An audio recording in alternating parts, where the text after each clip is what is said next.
அதாவது தானியேலுக்கு ஒரு முத்திரைகள் புஸ்தகம் கொடுக்கப்படுகிறது. ஆண்டவர் அந்த புஸ்தகத்தை முத்திரை போட சொல்லுகிறார். முத்திரை ஏன் போட சொல்லுகிறார் என்றால் அதில் விசேஷமான காரியம் இருக்கிறது. குறிப்பாக கடைசி காலகட்டத்துக்குரியது இருக்கிறது. அதாவது முடிவு காலம் மட்டும் இந்த புஸ்தகத்தை முத்திரை போடு அப்படின்னு வேதம் சொல்லுது. முடிவு காலத்துக்குரியதான காரியம் அதிலே இருக்கிறது. முடிவு காலம் என்பது எப்பொழுது ஆரம்பித்து எப்பொழுது முடிகிறது என்று சொன்னால், முடிவு காலம் என்பது, கடைசி காலம் என்பது அப்போஸ்தலர் நடவடிக்கைகள் 2ஆம் அதிகாரத்தில் பரிசுத்த ஆவியானவர் ஊற்றப்படும் போது கடைசி காலம் தொடங்குவதாக வேதம் சொல்லுது. யோவேல் தீர்க்கதரிசன புஸ்தகத்தில் சொல்லப்பட்டதான தீர்க்க தரிசனம் அங்கே நிறைவேறினதாக பேதுரு சொல்லுகிறார். இந்த கடைசி காலம் என்று சொல்லக்கூடியது ஒரு ப்ராசஸாக, அதாவது அடுத்தடுத்த டைம் லைன் உடையதாக இருக்கிறது. முதலாவது பரிசுத்த ஆவியானவர் ஊற்றப்பட்டார், அப்பொழுது சபை ஸ்தாபிக்கப்பட்டது. அதற்கு பிறகு இந்த முடிவு காலம் என்று சொல்லக்கூடிய கடைசி காலம் சபை எடுத்துக்கொள்ளப்படுதலோடு கூட அடுத்த 7 வருஷம் உபத்திரவ காலம், அதுக்கு அடுத்து இயேசுவின் பகிரங்க வருகை, அதுக்கு அடுத்து அர்மேகதான் யுத்தம், அதோடு கூட 1000 வருஷ சாட்சி, அதுக்கப்புறம் நித்தியம், நியாய தீர்ப்பு, நித்தியம் எல்லாம் வரும். இதுல நாம எந்த இடத்துல இருக்கிறோம் அப்படின்னு கேட்டீங்கன்னா, சபை எடுத்துக்கொள்ளப்படுதல் அப்படிங்கிற பகுதிக்காக காத்திருக்கிறதான ஜனங்களாக நாம் இருக்கிறோம். இப்போ அதுக்கான ஒரு அடையாளம் என்ன, நம் காலத்துக்குரிய அடையாளம் என்ன அப்படின்னு சொல்லி பார்த்தீங்கன்னு சொன்னா, ஓசியாவின் புஸ்தகம் 3ஆம் அதிகாரம் 5வது வசனத்துல கடைசி நாட்களில் இஸ்ரவேல் புத்திரர் திரும்பி வருவார்கள் என்று சொல்லி நாம் வாசிக்கிறோம். அதன் அடிப்படையில் இஸ்ரவேல் புத்திரர் திரும்பி வந்ததை குறித்து நாம் முதலாம் நாள் பார்த்தோம். கடைசி காலத்துக்குரிய அடையாளத்திற்குரிய ஜனங்களாக, குறிப்பாக அந்த இஸ்ரவேல் புத்திரர் திரும்பி வர காலத்தில் நீங்களும் நானும் இருக்கிறோம். ஏறக்குறைய ஒரு 75 ஆண்டு காலத்துக்குள்ளே இதெல்லாம் நடக்கிறது. அதுக்கு அடுத்து அந்த முத்திரைகளின் புஸ்தகத்தில் 2வதாக ஒரு முத்திரை குறித்து சொல்லப்பட்டிருந்தது. அதுல முதலாவது முத்திரை குறித்து சொல்லப்பட்டிருந்தது. அதை தான் நேற்று நாம் பார்த்தோம். அதாவது கடைசியாக ஒரு எழும்ப வேண்டிய கவர்மெண்ட், இந்த கடைசி காலத்தில் எழும்ப வேண்டிய ஒரு கவர்மெண்ட், அது எப்படி இருக்கும், அதோடு கூட யார் யாரெல்லாம் இருப்பார்கள், அதுக்கு என்ன அதிகாரம் கொடுக்கப்படும், இது எல்லாமே அங்கே வரிசையாக கொடுக்கப்பட்டது. இதை குறித்து நாம் நேர்த்து பார்த்து விட்டோம். இப்போ இந்த முத்திரைகளின் புஸ்தகம் உடைக்கப்பட்டு நாம் இப்பொழுது அந்த காலகட்டத்துக்குள் இருக்கிறோம். முத்திரைகளின் புஸ்தகம் உடைக்கப்பட்டு விட்டதா அப்படின்னு கேட்டீங்கன்னா, 6ஆம் அதிகாரம் 1ஆம் வசனம் வெளிப்படுத்தின விசேஷத்தில் முத்திரைகள் உடைக்கப்பட்டது அப்படின்னு சொல்லி நாம பார்க்கிறோம். அதற்கு பிறகு தானியேல்கிட்ட எல்லாத்தையும் ஒப்படைச்சிட்டு 12ஆம் அதிகாரத்தில் முத்திரை போடு என்று ஆண்டவர் சொன்னார். ஆனால் யோவான் கிட்ட எல்லாத்தையும் இந்த ஒரு புஸ்தகத்தில் எழுத சொன்னார். ஆனால் முத்திரை போட வேண்டாம் அப்படின்னு சொல்லிட்டார். 22ஆம் அதிகாரம் யோவான் எழுதின வெளிப்படுத்தின விசேஷம் 22ஆம் அதிகாரம் 10வது வசனத்தை வாசிங்கள் பார்ப்போம். 22:10 வாசிங்கள். பின்னும் அவர் என்னை நோக்கி, இந்த புஸ்தகத்தில் உள்ள தீர்க்க தரிசன வசனங்களை முத்திரை போட வேண்டாம். தானியேல்கிட்ட 12:4 முத்திரை போட சொன்னாரு. இங்க என்ன சொல்றாரு? முத்திரை போட வேண்டாம், காலம் சமீபமாய் இருக்கிறது. காலம் சமீபமாய் இருக்கிறது. அங்கே முடிவு காலம் மட்டும் அப்படின்னு இருக்கும், இங்கே காலம் சமீபமாய் இருக்கிறது. அப்படின்னா முத்திரைகள் உடைக்கப்பட்டாகி விட்டது, திறக்கப்பட்டாகி விட்டது. அந்த முத்திரைகளின் புஸ்தகத்தின் காலகட்டத்தில் தான் நீங்களும் நானும் இருக்கிறோம். நம்முடைய காலத்தில் 2012 அந்த முதலாவது வெள்ளை குதிரைக்கான அடையாளமாக ஒரு சாம்ராஜ்யம் பூமியிலே சமாதானத்தை அறிவிக்கிறதாக, ஜெயிப்பவனாக புறப்பட்டது. இன்னும் அதற்கு கிரீடம் கொடுக்கப்படவில்லை. இப்போ அதுக்கான ப்ராசஸ், அதாவது அந்த அமெரிக்க சாம்ராஜ்யம் விழுந்து ஐரோப்பியன் யூனியன் சாம்ராஜ்யம் எழும்பணும். அந்த இடைப்பட்ட காலத்தில் தான் நாம் இருக்கிறோம். இதே காலகட்டத்தில் அடுத்ததாக அந்த 2வது முத்திரை உடைக்கப்படுகிறதை குறித்து வேதம் சொல்லுகிறது. இன்னைக்கு நாம அதை குறித்து தான் பார்க்க போகிறோம். 2வது முத்திரை குறித்தும் நேரம் இருக்குமானால் 3வது முத்திரை குறித்தும் நாம் இன்னைக்கு பார்க்க போகிறோம். 6ஆம் அதிகாரம் வெளிப்படுத்தின விசேஷம் 4வது வசனத்தை வாசிங்கள். அப்பொழுது சிவப்பான வேறொரு குதிரை புறப்பட்டது. அதன் மேல் ஏறி இருந்தவனுக்கு பூமியில் உள்ளவர்கள் ஒருவரை ஒருவர் கொலை செய்யத்தக்கதாக சமாதானத்தை பூமியிலிருந்து எடுத்து போடும்படியான அதிகாரம் கொடுக்கப்பட்டது. ஒரு பெரிய பட்டயமும் அவனுக்கு கொடுக்கப்பட்டது. இந்த வசனத்தில் இருக்கக்கூடியதான நேற்றைய தினத்தில் நம்ம பார்த்தோம் இல்லையா, வெள்ளை குதிரையை குறித்து நாம் பார்த்தோம். அதுல ஜெயிப்பவனாகவும் புறப்பட்டான், அவனுக்கு ஒரு கிரீடம் கொடுக்கப்பட்டது. இது எல்லாத்தையும் நம்ம பார்த்தோம். இப்போ நம்ம இதுல என்ன பார்க்கிறோம் அப்படின்னு கேட்டீங்கன்னு சொன்னா, வேறொரு குதிரை புறப்பட்டது, சிவப்பான வேறொரு குதிரை புறப்பட்டது. அதன் மேல் ஏறி இருந்தவனுக்கு பூமியில் உள்ளவர்கள் ஒருவர் கொலை செய்யத்தக்கதாக பூமியிலிருந்து சமாதானத்தை எடுத்து போடும்படியான அதிகாரம் கொடுக்கப்பட்டது. ஒரு பெரிய பட்டயமும் அவனுக்கு கொடுக்கப்பட்டது. இது எதை குறித்து சொல்லப்பட்டிருக்கிறது, இதுக்கு பின்னாடி இருக்கக்கூடியதான கர்த்தருடைய திட்டம் என்ன என்பதை குறித்து அதோடு கூட நாம் வேறு சில காரியங்களும் இணைத்து நாம் பார்க்க போகிறோம். மத்தேயு சுவிசேஷம் 24ஆம் அதிகாரம் 3வது வசனத்திலே இயேசு கிறிஸ்துவின் இடத்துல உம்முடைய வருகைக்கும் உலகத்தின் முடிவுக்கும் அடையாளம் என்ன, எங்களுக்கு சொல்ல வேண்டும் என்று சொல்லி கேட்டார்கள். அந்த அடையாளங்களை இயேசு சொல்லிக்கொண்டே வரும்போது அதில் மிக முக்கியமான ஒரு அடையாளத்தை சொல்லுகிறார். கொள்ளை நோய்கள் என்று சொல்லுகிறார். அந்த கொள்ளை நோய் அல்ல, கொள்ளை நோய்கள் என்று சொல்லப்படுகிறது. இந்த அடையாளம் கில்லிங் டிசீஸ் அப்படின்னு ஆங்கிலத்தில் இருக்கும். இந்த அடையாளம் எப்படி இந்த அடையாளத்துக்கான ஒரு விளக்கமாகத்தான் இந்த 6ஆம் அதிகாரம் 4வது வசனம் இருக்கிறது. இப்போ அந்த வசனத்தை 6ஆம் அதிகாரம் 4வது வசனத்தை நாம கொஞ்சம் ரிவர்ஸ்ல பார்க்க போறோம், பின்னாடி இருந்து பார்க்க போகிறோம். ஏன்னா அப்படி பார்த்தா உங்களுக்கு கொஞ்சம் ஈஸியா எக்ஸ்பிளைன் பண்றது புரியும்.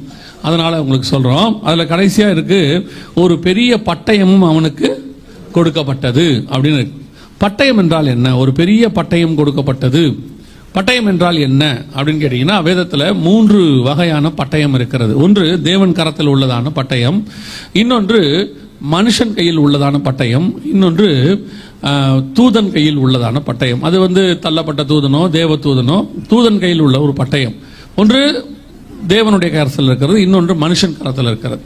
தேவனுடைய கரத்தில் இருக்கிற பட்டயத்துக்கு என்ன அர்த்தம் அப்படின்னு கேட்டீங்கன்னா, வாசிங்க எபேசியருக்கு நிருபம் 6ஆம் அதிகாரம் 17வது வசனத்தை வாசிங்கள். எபேசியர் 6:17 வாசிங்க. ரட்சண்யம் என்னும் தலை சீராவையும், ரட்சண்யம் என்னும் தலைச்சீராவையும், தேவவசனமாகிய ஆவியின் பட்டயத்தையும், தேவவசனமாகிய ஆவியின் பட்டயத்தையும் எடுத்துக்கொள்ளுங்கள். அப்ப கர்த்தருடைய பட்டயம் என்பது எதை குறிக்கிறது? தேவ வசனத்தை குறிக்கிறது.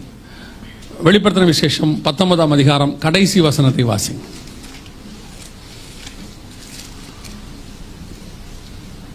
மற்றவர்கள் குதிரையின் மேல் ஏறினவருடைய வாயிலிருந்து புறப்படுகிற பட்டயத்தால் கொல்லப்பட்டார்கள். வாயிலிருந்து புறப்படுகிற பட்டயத்தால் கொல்லப்பட்டார்கள் அப்படின்னா என்ன அர்த்தம்? வாயிலிருந்து கத்தி புறப்பட்டுச்சுன்னு அர்த்தம் இல்ல. அவர் வாயிலிருந்து வார்த்தை புறப்பட்டது, நியாயம் தீர்க்கிற வார்த்தை புறப்பட்டது. அதான் ஆண்டவர் சொல்வாரு, என்னுடைய வசனமே உங்களை என்ன செய்யும்? நியாயம் தீர்க்கும் அப்படின்பார். சிமனா சபைக்கு சொல்லும் போது ஆண்டவர் சொல்வாரு, இருபுறம் கருக்குள்ள பட்டயத்தை உடையவர் சொல்லுகிறதாவது. இருபுறம் கருக்குள்ளதுன்னா 2 பக்கமும் ஷார்ப்பா இருக்கக்கூடியதான பட்டயம் அப்படின்னா, வசனம் 2 பக்கமும் ஷார்ப்பா இருக்குது. அதாவது அது ஒரு பக்கம் யாரை வெட்டுறோமோ அவனையும் வெட்டோம், இன்னொன்னு யார் பிடிச்சிருக்கிறானோ அவனையும் வெட்டோம். அது சுய பரிசோதனையும் செய்ய வைக்கும். நம்மை நாமே நிதானித்து அறிந்தோமானால் நாம் நியாயம் தீர்க்கப்படும். நம்மளை சுய பரிசோதனையும் பண்ண வைக்கும். இன்னொன்னு எதிரிகளுக்கு நியாய தீர்ப்பையும் கொண்டு வரும். அந்த வசனத்துக்கு அப்படி ஒரு தன்மை உண்டு. பொதுவாக நாம வசனத்தை தப்பா யூஸ் பண்ணிட்டு இருக்கிறோம். நீங்க வசனத்தை நம்ம பொதுவாகவே வெறும் ஆசீர்வாதத்துக்கு மட்டும் என்ன செய்யறோம்? யூஸ் பண்ணிட்டு இருக்கிறோம். அப்படி இல்லைன்னா இன்னும் கொஞ்சம் ஒருபடி போய் யாரையாவது நியாய தீர்க்கத்துக்கு யூஸ் பண்ணுவோம். நீ அப்படி ஆயிடுவ, கர்த்தர் உன்னை அடிப்பார், நொறுக்குவார், குத்துவார், இதெல்லாம் சொல்லி நியாய தீர்ப்புக்கு யூஸ் பண்ணுவோம். இன்னும் கொஞ்சம் போச்சுன்னா ஆசீர்வாதத்துக்கு யூஸ் பண்ணுவோம். ஒரு நாளும் பட்டயத்தை நமக்கு நேரம் யூஸ் பண்ணவே மாட்டோம். அது நம்ம பக்கம் கிழிக்குதுன்றது நமக்கு தெரியவே தெரியாது. அது கிழிக்கவும் கிழிக்காது. நமக்கு அப்படி கிழிக்கிறது தெரிஞ்சிச்சுன்னா நாம பரலோகத்துக்கு ஆயத்தப்படுறோம்னு அர்த்தம். நாம ஆண்டவருடைய திட்டத்துக்குள்ள இருக்கிறோம்னு அர்த்தம். ஏன்னா கர்த்தர் யாரை முன்குறிக்கிறாரோ, யாருக்குள்ள இருக்கிறாரோ அவனை கண்டித்து உணர்த்துகிறார். அந்த உணர்த்துறாருன்னு இருக்கு பாத்தீங்களா, அதுதான் நம்மளை கிழிக்கிறது. பட்டயம் நம்மளை கிழிக்கிறது. பொதுவாக நாம பட்டயத்தை வச்சு யாரையாவது வெட்டணும் தான் நினைக்கிறோம். அதான இயல்பு, யாரையாவது வெட்டணும்னு நினைப்போம்ல. ஆனா அந்த பட்டயத்துக்கு 2 சைடு இருக்குது. நம்மளையும் கிழிக்கணும், நம்ம சைடும் அது ஊன் அணுக்கள் எல்லாத்தையும் பிரிச்சு பார்க்கணும். அந்த வேத வசனமாகிய பட்டயத்துக்கு அப்படி ஒரு வல்லமை உண்டு. இன்னைக்கு வசனம் நம்ம பொதுவாக அடுத்தவங்களுக்கு தான் யூஸ் பண்றோம். அதான் சொல்லுவாங்க, பிரசங்கம் பண்ணுவது என்பது ரொம்ப எளிதான ஒரு விஷயம். நீங்க பிரசங்கம் பண்றதா ரொம்ப பெருசுன்னு நினைக்கிறீங்க. பிரசங்கம் பண்ணுவது எளிதான ஒரு விஷயம். ஆனால் அதை கை கொள்வது தான் கஷ்டமான விஷயம். பிரசங்கம் ஈஸியா யாரோட பண்ணிட்டு போயிடலாம். பிரசங்கம் பண்றவங்க எல்லாம் அதை கை கொள்றாங்களா, கேட்கறவங்க எல்லாம் அதை கை கொள்றாங்கன்றது முக்கியம். ஏன்னா அது அறுக்கும், குத்தம். அந்த வசனம் எப்ப நமக்குள்ள அறுக்குதோ நாம சரி பண்ணப்படுகிறோம் அப்படின்னு அர்த்தம். முதலாவது தேவ வசனமாகிய பட்டயம் அப்படின்னு இருக்கு. 2வது மனுஷன் கையில் உள்ள பட்டயம். மனுஷன் கையில் உள்ள பட்டயம் என்பது எதை குறிக்கிறது அப்படின்னா, நம்ம எல்லாருக்கும் தெரியும். நார்மலா ஒருத்தன் கத்தி எடுத்துட்டு வரானா எதுக்கு வரான்னு அர்த்தம்? சண்டை போட வரான்னு அர்த்தம். யுத்தம் அல்லது சங்காரம் அப்படின்னு அர்த்தம். நீங்க வாசிச்சு பாருங்க, 1 நாளாகமத்தின் புஸ்தகம் 21ஆம் அதிகாரம் 1 நாளாகமத்தின் புஸ்தகம் 21ஆம் அதிகாரம் 12வது வசனத்தை வாசி. 3 வருஷத்து பஞ்சமோ அல்லது உன் பகைஞரின் பட்டயம் உன்னை பின்தொடர நீ உன் சத்துருக்களுக்கு முன்பாக முறிந்தோட போக செய்யும் 3 மாத சங்காரம். அப்ப பகைவரின் பட்டயம் வந்தா நமக்கு என்ன வரும்? சங்காரம் வரும். அதான் யுத்தம், அதாவது சண்டை அப்படின்னு அர்த்தம். 1 சாமுவேலின் புஸ்தகம் 17ஆம் அதிகாரத்துல கோலியாத் வருகிறார். கோலியாத் வரும்போது பாத்தீங்கன்னு சொன்னா அவருக்கு அவர் அணிஞ்சிருக்கிற அந்த கவசத்தை குறித்து ஒரு சத்தியம் இருக்கிறது. அங்கே அவர் தலையில பாத்தீங்கன்னா வெண்கல சீரா அணிந்திருந்தார் அப்படின்னு இருக்கும். 1 சாமுவேலின் புஸ்தகம் 17ஆம் அதிகாரத்துல கோலியாத் வரும்போது அதை பத்தி சொல்லப்பட்டிருக்கிறோம். அவன் கையில ஒரு பட்டயம் இருந்தது, அவன் ஒரு கேடயத்தை பிரித்திருந்தான், அவன் போட்டிருக்கிற அந்த ஷூஸ் பத்தி எல்லாம் அங்க இருக்கும். ஆனா எல்லாமே வெண்கலத்துல இருக்கும். அது நீங்க பாத்தீங்கன்னா வெண்கலத்துல இருக்கும். அந்த கோலியாத் 1 சாமுவேல் 17 வச்சுக்கிட்டு அப்படியே நீங்க எபேசியர் 6ஆம் அதிகாரத்துக்கு வந்துட்டீங்கன்னா தேவ ஊழியருக்கான ஆர்மர் ஆஃப் காடும்பாங்க. தேவ ஊழியருக்கான அதே மாதிரி ஒரு கவசம் இருக்கும். அதுதான் நம்ம வாசம். ரட்சணம் என்னும் தலைச்சீராவையும், ஆவியின் பட்டயம், விசுவாசம் என்னும் கேடகத்தையும், ஆயத்தம் என்னும் பாதரட்சையும். அங்க இருக்கக்கூடியத கோலியாத்துக்கானதுக்கும் இதுக்கும் ஒரு கம்பாரிசன் இருக்குது. 1 சாமுவேல் 17க்கும் எபேசியர் 6க்கும் நீங்க போய் படிச்சீங்கன்னா தெரியும். அதுல ரொம்ப அழகா இருக்கும். கோலியாத்து பட்டயத்தை பிடித்திருந்தான், தாவீதின் கையில் பட்டயம் இல்லாதிருந்தது அப்படின்னு இருக்கும். அந்த வசனம் அங்க இருக்கும். தாவீதின் கையில் பட்டயம் இல்லாதிருந்தது அப்படின்னு இருக்கும். அதுக்கு பிறகு தாவீது ஓடி சென்று கோலியாத்தின் பட்டயத்தை எடுத்து அவன் தலையை வெட்டினான் என்று சொல்லி பார்க்கிறோம். அப்ப மனுஷன் கையில் பட்டயம் இருந்தால் அதுக்கு பேர் என்னது? யுத்தம், சங்காரம், சண்டை. இதுதான் அதுக்கான அர்த்தம். அது மாம்ச ரீதியாக சொல்லப்பட்டிருக்கிறது. அதுவே ஆவிக்குரிய விதத்தில் வரும்போது அதே பட்டயம் என்னவாக மாறுகிறது? கர்த்தருடைய வசனமாக மாறுகிறது. கர்த்தருடைய வசனத்தை எடுத்துதான் நம்ம அடுத்த வரை மேற்கொள்ள முடியும், பிசாசை மேற்கொள்ள முடியும்னு அர்த்தம். அங்கதான் நாம இப்ப என்ன பண்றோம்னா கத்தி எடுக்கிறதுக்கு ரெடி ஆயிட்டோம். வசனம் எடுக்க இப்ப யாருமே என்னவா இல்ல, ரெடியா இல்ல. நம்ம என்ன நாங்க கத்தி எடுக்க நாங்க என்னங்க ரெடி ஆயிட்டோம் அப்படின்னு கேட்டா நம்மளாலாம் இப்ப அரசியல்ல இறங்க ரெடி ஆயிட்டாங்க. அல்லது உலக பிரகாரமாக என்னென்ன செய்யணுமோ அவங்கள செய்யறதுக்கு இப்ப ஒரு உண்மையிலேயே ஒரு சத்துரு நமக்கு விரோதமா ஒரு காரியம் செஞ்சுட்டான், ஏதோ ஒன்று செஞ்சுட்டான்னு வச்சுக்கோங்களேன். உடனடியே நம்ம மைண்ட்ல என்ன வருது? யாரை பிடிச்சி அவனை அடிக்கலாம்னு தான் தோணுது. எதை பிடிச்சி அவனை நமக்கு தெரிஞ்ச போலீஸை பிடிக்கலாமா, இல்ல நமக்கு தெரிஞ்சதான ஏதாவது ஆபீசரை பிடிக்கலாமா, பிடிச்சி அவனை ஏதாவது ஒன்று பண்ணலாமா? நான் சொல்றேன் அவனை பிடிச்சி ஆண்டவர் கையில் விட்டுருங்கிறேன். அவனை பிடிச்சி என்ன செஞ்சிருங்க? ஆண்டவர்கிட்ட விட்டுருங்க. சரி, இப்ப நம்ம பிடிச்சி யாரோ ஒன்று பண்றோம், அவனை அடிச்சே போட்டுறோம். அதனால நமக்கு என்ன பிரயோஜனம்? நமக்கு ஏதாவது பிரயோஜனம் இருக்குதா? ஒரு பிரயோஜனம் இல்லை. நமக்கு ஒரு மனசுல ஒரு திருப்தி வருது. நம்மளை அடிச்சா நம்ம திருப்பி என்ன பண்ணிட்டோம்? அடிச்சிட்டோம். ஆனா இதுல எந்த பெனிஃபிட்டும் கிடையாது. நான் என்ன சொல்றேன், அடிச்சவனை அப்படியே விட்டுருங்க, ஆண்டவர்கிட்ட ஒப்படைச்சிருங்க. அவன் அடிச்சதுக்கு பலனை கர்த்தர் அவனுக்கு கொடுத்துப்பாரு, அது வேற விஷயம். ஆனா நம்ம அமைதியா இருந்ததுக்கு கர்த்தர் நம்மை ஆசீர்வதிப்பார். இதுல எவ்வளவு பெனிஃபிட் இருக்கு பாருங்களேன். நாமளும் இப்ப அதே மாதிரி தான் ஆவியின் பட்டயத்தை எடுக்கிறதுக்கு பதிலா என்ன பண்றோம்? மாம்சத்தின் பட்டயத்தை எடுத்து சண்டை போடுறவர்களாய் மாறுகிறோம். கடைசியாக தூதன் கையில் உள்ள பட்டயம் என்பது எதை குறிக்கிறது? வாசிங்க. 1 நாளாகமத்தின் புஸ்தகம் 21ஆம் அதிகாரம் 12வது வசனத்தை திருப்பி வாசிங்க. 3 வருஷத்து பஞ்சமோ அல்லது உன் பகைஞரின் பட்டயம் உன்னை பின்தொடர நீ உன் சத்துருக்களுக்கு முன்பாக முறிந்தோட போக செய்யும் 3 மாத சங்காரமோ அல்லது 3 நாள் கர்த்தருடைய தூதன் இஸ்ரவேலுடைய எல்லையெங்கும் சங்காரம் உண்டாகும்படி தேசத்தில் நிற்கும் கர்த்தருடைய பட்டயமாகிய கொள்ளை நோயோ அப்படின்னு இருக்குது. அப்ப தூதன் கையில் உள்ள பட்டயத்துக்கு பேர் என்னது? கொள்ளை நோய். 16வது வசனத்தை வாசிங்க. அதுல 16 வாசிங்க. தாவீது தன் கண்களை ஏறெடுத்து பூமிக்கும் வானத்திற்கும் நடுவே நிற்கிற கர்த்தருடைய தூதன் உருவின பட்டயத்தை தன் கையில் பிடித்து எருசலேமுக்கும் நேராக நீட்டியிருக்க கண்டான். அன்னைக்கு எருசலேம்ல என்ன நடந்துச்சு? 14வது வசனம் வாசிங்க. 14. ஆகையால் கர்த்தர் இஸ்ரவேலிலே கொள்ளை நோயை வரப்பண்ணினார். இஸ்ரவேலிலே என்ன வரப்பண்ணினார்? அப்போ கர்த்தருடைய தூதன் பட்டயத்தை அந்த சிட்டிக்கு நேராக, எருசலேமுக்கு நேராக நீட்டும் போது அங்க என்ன வருகிறது? கொள்ளை நோய் வருகிறது. அப்போ கர்த்தருடைய தூதன் கையில பட்டயம் இருந்தால் நமக்கு என்ன சொல்லப்பட்டிருக்கிறது அப்படின்னா அது எதற்கான ஒரு அறிகுறி? கொள்ளை நோய்க்கான ஒரு அறிகுறி. இப்ப வெளிப்படுத்தல் 6ஆம் அதிகாரம் 4வது வசனத்துக்கு வந்துருங்க. இதோ சிவப்பான குதிரையின் மேல் ஒருவன் ஏறி இருக்க கண்டேன். அவன் பூமியில் உள்ளவர்கள் ஒருவரை ஒருவர் கொலை செய்யத்தக்கதாக சமாதானத்தை பூமியிலிருந்து எடுத்து போடும்படியான அதிகாரம் கொடுக்கப்பட்டது. அவனுக்கு ஒரு பெரிய பட்டயமும் கொடுக்கப்பட்டது. இப்போ ஒரு பட்டயம் அப்படின்னா என்னதை குறிக்கிறது? தூதன் கையில கொள்ளை நோயை குறிக்கிறது. அப்ப இந்த பட்டயம் கொள்ளை நோய் ஒன்று, கில்லிங் டிசீஸ். இது எப்போ வரணும் அப்படின்னு கேட்டீங்கன்னா கடைசி நாட்களில் சம்பவிக்கணும். ஏன்னா முத்திரைகளின் புஸ்தகம் எப்போ வரும்? கடைசி நாட்கள் நடக்கும். ஏன்னா அதுக்கு முன்னாடி நிறைய கொள்ளை நோய் இருக்கு. இப்ப நீங்க வாசிச்ச வசனம் எப்பன்னா தாவீது காலத்திலே ஒரு பெரிய கொள்ளை நோய் இருந்திருக்கு. கிட்டத்தட்ட எத்தனையோ 1000 பேர் அங்க செத்து போயிருக்கிறாங்க. அதுக்கு முன்னாடி நியாயாதிபதிகள் புஸ்தகத்துல வாசித்தீங்கன்னா பெலிஸ்தியர் பாளையத்துல என்ன வந்துச்சு? கொள்ளை நோய் வந்துச்சு அப்படின்னு சொல்லி நம்ம பார்க்கிறோம். அப்போ கொள்ளை நோய் எல்லா காலகட்டத்திலும் இருக்கிறது. ஆனா நமக்கு 6ஆம் அதிகாரத்தில் 4ஆம் வசனம் சொல்லப்பட்டது கடைசி காலத்தில் நடக்கிற கொள்ளை நோய். அப்ப கடைசி காலம் என்பதற்கு நமக்கான அடையாளம் என்னன்னா இஸ்ரவேல் புத்திரர் திரும்பி வருதல். இஸ்ரவேல் புத்திரர் எப்ப திரும்பி தங்கள் சுய தேசத்துக்கு வராங்களோ எப்ப வருவாங்க? கடைசி நாட்களில் வருவார்கள் என்று சொல்லப்படுகிறது.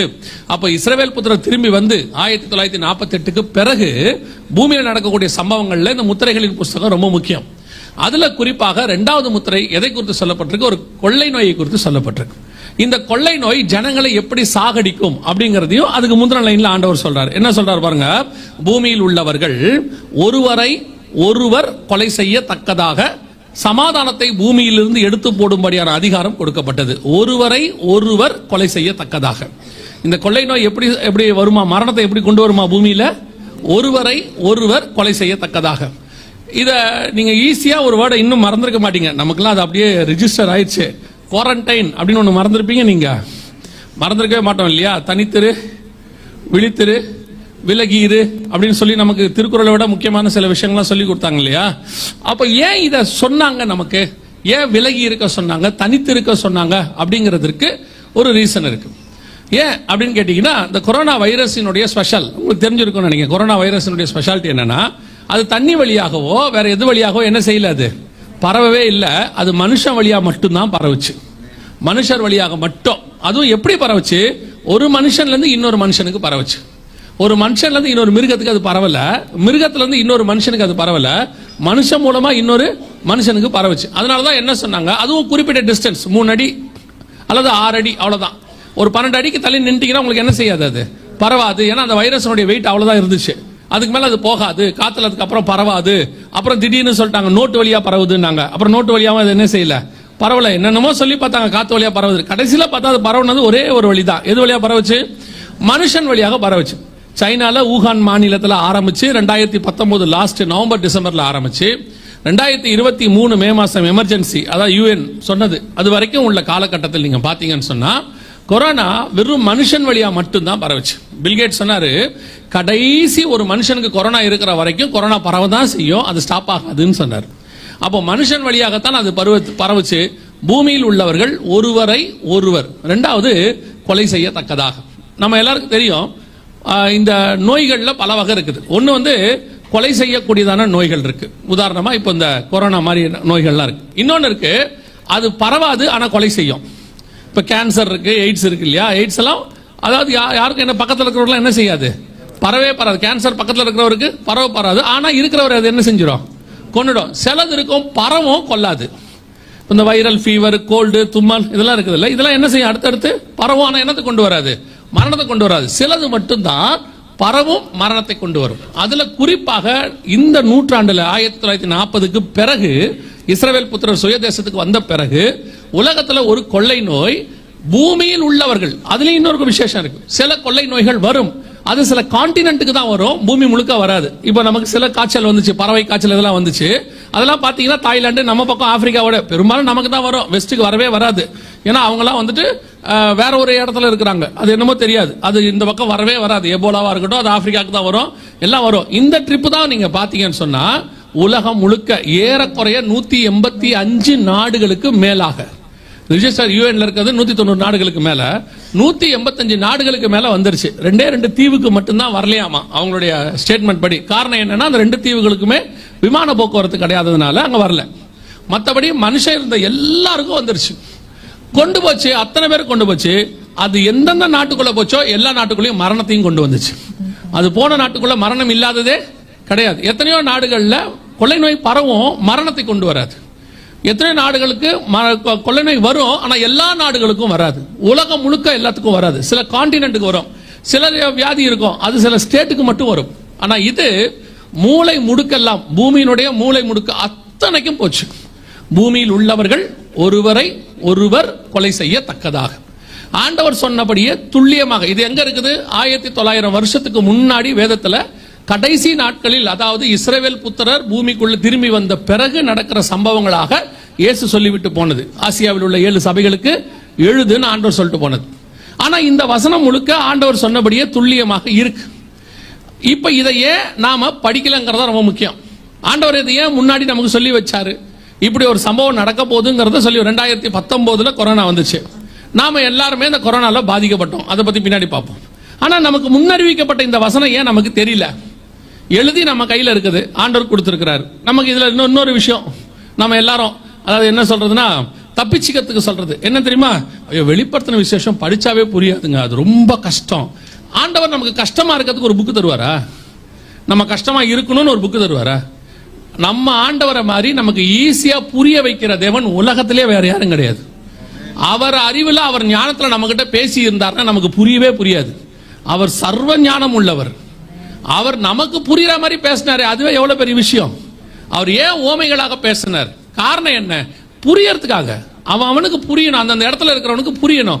அதே நேரத்தில் அதுக்குள்ள இருக்கிற ரகசியம் கூட இருக்கிற சீஷர்களுக்கு புரியணும். அவர் புரியக்கூடாதுன்னா சுத்தல்ல விட்டு போயிருப்பாரு அத்தனை பேரையும். சீஷர்களெல்லாம் தலையை பிச்சுக்க விட்டுருப்பாரு. அவன் வந்து கேட்கறான், இது எதை பத்தி பேசுறீங்க? அவர் சொல்றாரு, இன்னுமா உங்களுக்கு புரியலன்னு எக்ஸ்பிளைன் பண்ணி கொடுக்கிறார். ஆவியானவர் நம்ம ஓடு கூட இருப்பாரானால் எல்லா வசனத்தையும் தெரியப்படுத்துவதற்கு அவர் வல்லமை உள்ளவராக இருக்கிறார். இங்க என்ன பிரச்சனை? ஆவியானவரை வச்சு நம்ம பேசுறது கிடையாது. ஆவியானவருக்கு பேசுறதுக்கு இடம் கொடுக்கறதும் கிடையாது. நம்ம சபைகள் எல்லாம் ஆவியானவர் தான் பேசுறாருங்கிறத எத்தனை பேர் 100% கான்பிடண்டா சொல்வீங்க? ஆவியானவர் சபைகளுக்கு சொல்லுகிறதை காதுள்ளவன் கேட்க கடவன். என் சபையில ஆவியானவர் தான் பேசுறாரு, வேற யாரும் பேசுனதே இல்லைன்னு சொல்லி ஒரு சபைக்காரங்க சொல்லணும் பார்க்கணும் இன்னைக்கு. ஏன்? ஆவியானவருடைய மெசேஜ் 3 பார்ட் தான். ஆவியானவர் செய்தி கொடுத்தாருன்னா 3 பகுதியா தான் கொடுப்பாருன்னு வேதம் சொல்லுது. 16ஆம் அதிகாரம் யோவான்ல இயேசு சொல்றாரு, அவர் வந்து பாவத்தை குறித்தும் நீதியை குறித்தும் நியாய தீர்ப்பை குறித்தும் கண்டித்து உணர்த்துவார். அப்படித்தானே சொல்லியிருக்கு. நீதியை குறித்தும் நியாய தீர்ப்பை குறித்தும் பாவத்தை குறித்தும் உலகத்தை கண்டித்து உணர்த்துவார்.